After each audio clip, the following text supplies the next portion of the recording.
Hello tout le monde. Salut, salut. On espère que vous allez bien. Ravi de vous retrouver encore une fois pour une nouvelle vidéo ce dimanche. Aujourd'hui, on a décidé de faire une vidéo sur les choses qu'on aurait aimé savoir avant de venir habiter à Londres. Ouais, un certain nombre de points bien précis parce qu'il y a énormément de choses. Par exemple, il n'y avait pas de pépito. J'aurais bien aimé le savoir. Putain, ça, mais on va pas le mettre dans la liste. Non. On va pas parler de la bouffe. Voilà, on va rester sur des choses utiles. Même si on sait tous que le fait qu'il n'y ait pas de pépito pépites, c'est une catastrophe. Voilà. Donc ce sera la liste des 1800 choses qu'on aurait aimé savoir. La vidéo va durer 5h30. Restez bien jusqu'à la fin.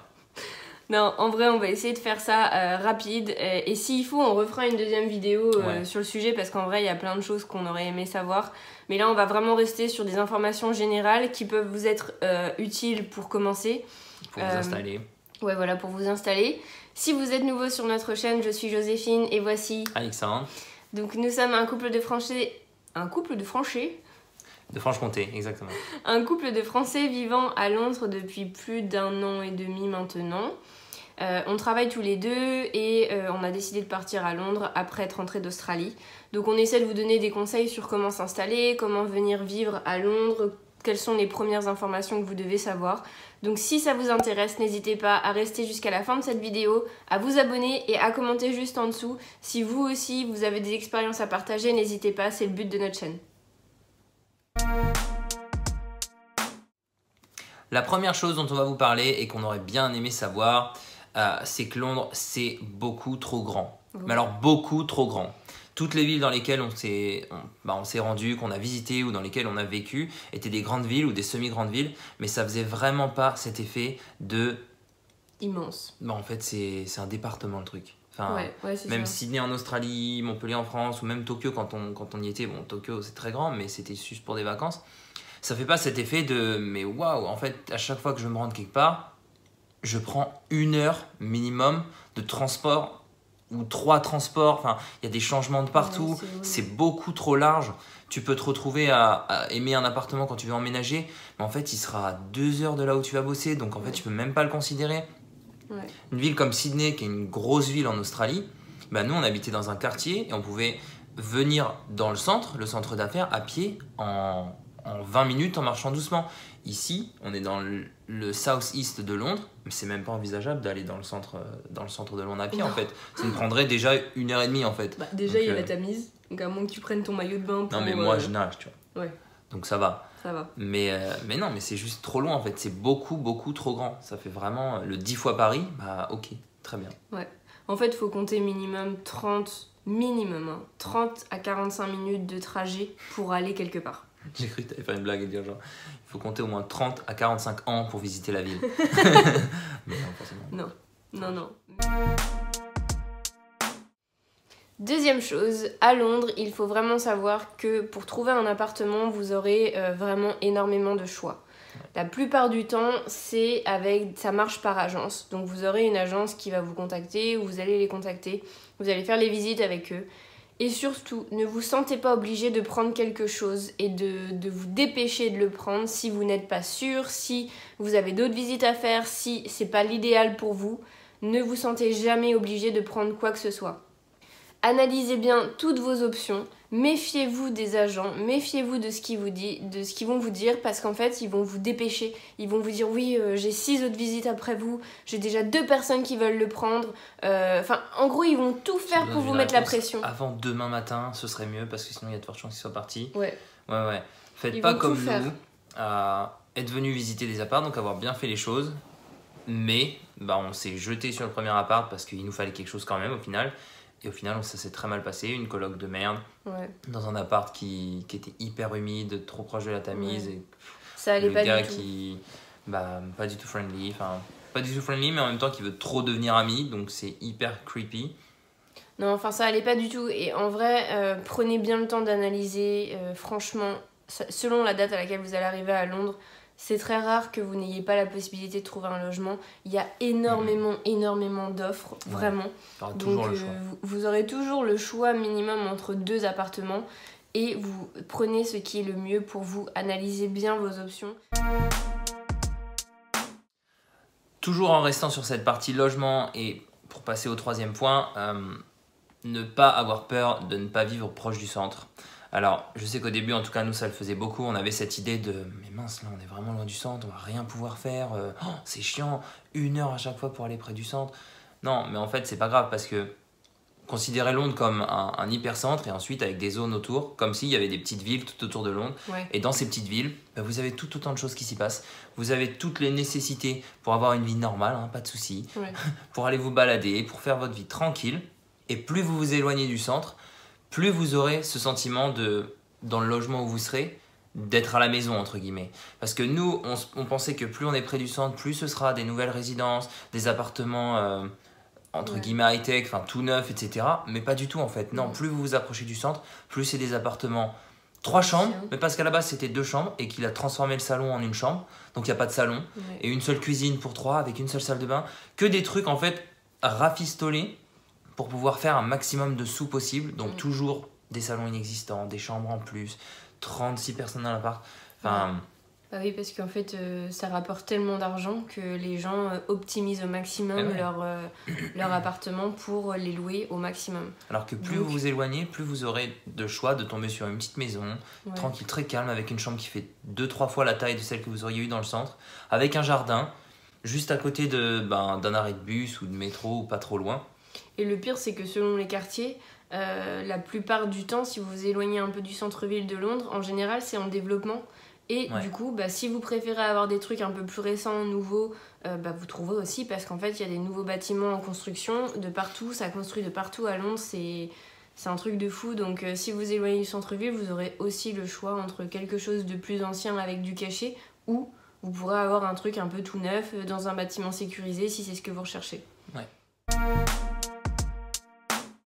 Aussi, un truc qui nous a particulièrement choqué un peu quand on est arrivé, c'est le fait que, en fait, il est même un peu difficile de trouver des Londoniens, de trouver des Anglais plus précisément à Londres, parce qu'en fait, c'est une ville multiculturelle de fou. Et au final, vous vous y sentez bien parce qu'en fait, c'est la ville pour tout le monde. Enfin, tout le monde s'y sent bien. Il y a tellement de cultures différentes que ça s'adapte à n'importe quelle culture. Et si vous voulez traîner avec des Français, vous le pouvez. Et franchement, on va pas se le cacher, parfois ça fait du bien. Ouais. Ça fait du bien d'être avec des Français. Et il n'y a pas de rapport avec le fait de parler français avec eux et de pas améliorer son anglais. Parfois, ça fait du bien de rester avec des Français, de partager la même chose. Parce que même si on n'est que en Angleterre et on n'est pas à l'autre bout du monde, il y a quand même des différences culturelles qui parfois sont un petit peu dérangeantes, ou parfois tu as juste envie de traîner avec des Français et de partager les choses de la vie de tous les jours comme en France. en se plaignant. Voilà, en se plaignant, en parlant des choses qui saoulent, mais c'est pas grave parce que c'est comme ça que ça marche, c'est comme ça qu'on se sent bien, c'est comme ça qu'on reste dans un pays. Et en plus, vous pouvez aussi partager ça avec des Italiens, des Espagnols, des Allemands, peu importe. Il y a vraiment tout ce qu'il faut et ça fait du bien. Ouais.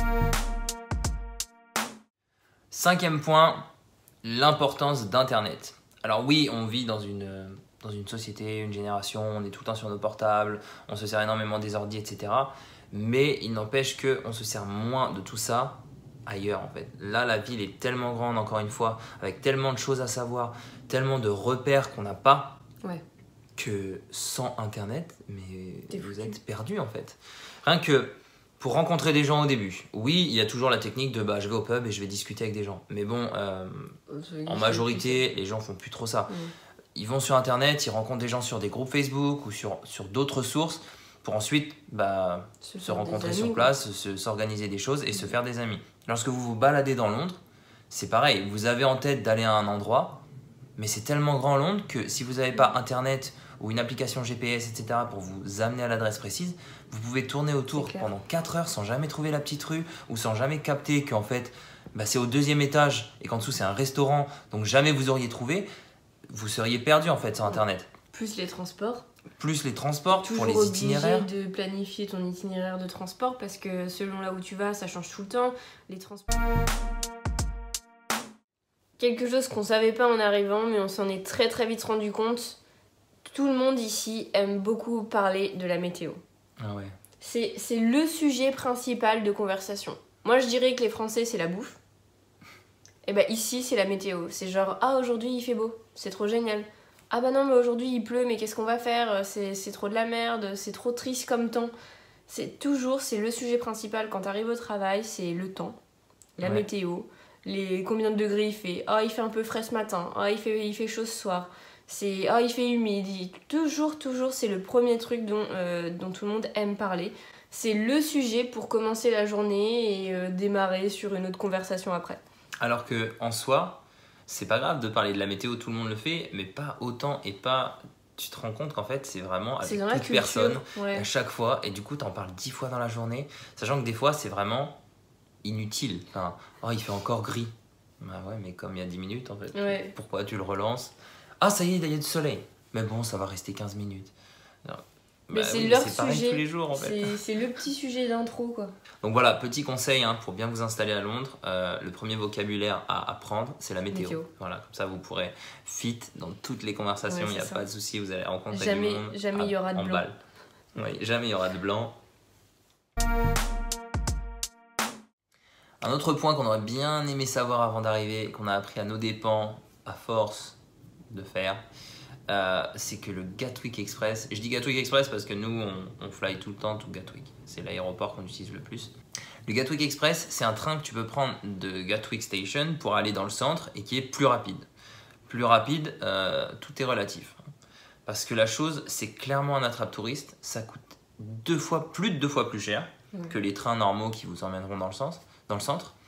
Et nous maintenant, le train qu'on prend, il prend 45 minutes quand le Gatwick Express en prend 30, 35.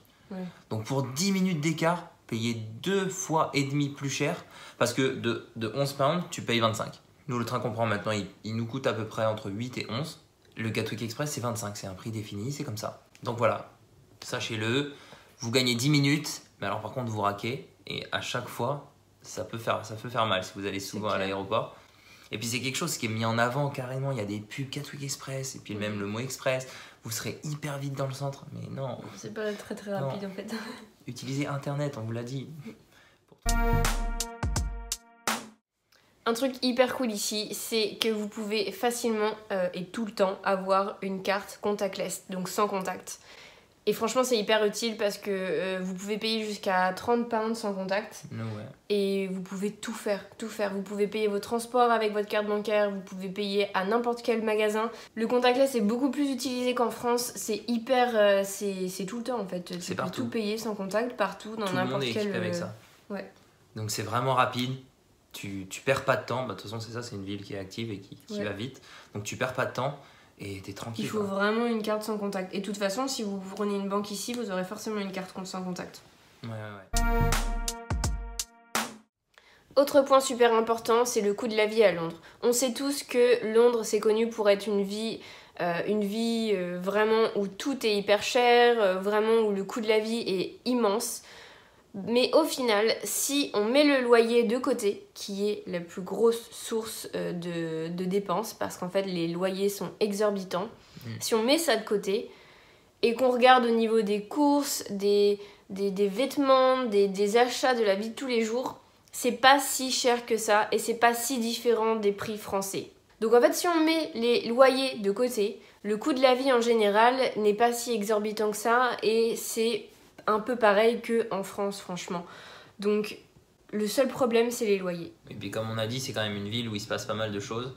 Et il y aura très, très, très souvent des offres, des promotions, des choses qui seront gratuites d'elles-mêmes. Ou alors, si elles ne le sont pas, elles vont pas vous coûter très cher. Le dernier point de cette vidéo, ce sera celui-là. Et il concerne le marché du travail et le fait qu'on le trouve extrêmement compétitif. Alors on savait que forcément il y a tellement de gens, le marché serait compétitif, mais en même temps la ville est tellement grande et c'est tellement une ville hyper importante même au niveau global en fait, qu'il y a de l'emploi. D'ailleurs Londres est connu pour, franchement tu trouves un job rapidement et t'es parti pour la vie là-bas quoi. Mais non en fait... pour chaque job, il y a énormément de gens qui vont postuler, il faut toujours être meilleur que les autres. C'est très très très très compétitif. En fait, c'est tellement compétitif que si vous vous décidez pas sous 24 heures ou sous 48 heures, les gens vont juste partir du principe que vous voulez pas l'offre et ils vont passer à quelqu'un d'autre. Donc en fait, faut vraiment être le meilleur sur le moment. Si on vous fait une proposition, il faut l'accepter vraiment rapidement. On vous dit pas qu'il faut l'accepter immédiatement, à moins que vous soyez hyper content avec. Mais si vous voulez réfléchir, réfléchissez 24 heures, 48 heures, mais à mon avis pas plus. Parce que sinon ils vont donner l'offre à quelqu'un d'autre. Ou alors faites des follow-up, dites-leur, voilà, je réfléchis encore, mais je reviens vers vous à telle date. Comme ça, ils ont une deadline. Parce que sinon, il y a tellement de gens, en fait, tout simplement, qui sont également sur l'offre, qui ont passé des entretiens peut-être un peu moins bien que le vôtre, mais bien quand même, qui seront considérés parce que vous êtes trop long. Ouais.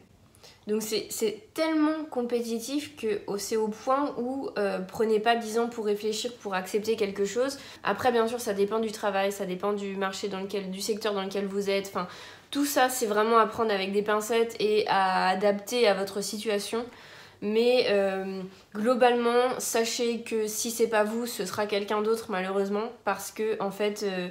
il y a vraiment beaucoup d'offres, mais la demande est énorme en fait. Et c'est ça qui est bien aussi, parce qu'en fait, le marché il est vraiment compétitif et attractif. Parce que ça se renouvelle. Et si vous trouvez pas ce job-là, bah, certainement de toute façon, vous allez aussi en trouver un autre. Le turnover, il est immense, c'est-à-dire que les gens, ils s'en vont, du coup, ça libère une place. Il y a toujours des offres, le marché, il bouge énormément. Mais voilà, c'est aussi un petit peu une espèce de compétition entre qui va avoir l'offre, qui ne va pas l'avoir. Si vous la prenez pas, bah, de toute façon, quelqu'un d'autre la prendra à votre place. Et puis ça fout un peu les boules de se dire que lorsqu'on attend une réponse d'une entreprise, ça va bien prendre 2-3 semaines, 1 mois. Ouais. Par contre, toi, tu as 24 heures pour répondre. Ouais, c'est ça. C'est tout pour cette vidéo, on espère qu'elle vous aura plu, surtout si vous aussi vous avez votre propre expérience à partager, c'est dans les commentaires juste en dessous. N'hésitez pas à nous dire vous ce que vous auriez aimé savoir ou si cette vidéo vous a été utile. Ou vous est utile. Ou vous est utile, exactement, tout à fait.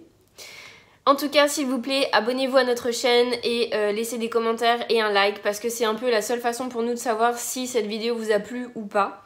Ou a été utile. Ou a été utile. Tout à fait, c'est voilà. vrai. Ça fait toujours plaisir, nous, ça nous motive. Donc n'hésitez pas, donnez-vous à fond. On vous dit à la semaine prochaine et on vous fait plein de bisous. Bye bye. Bye bye.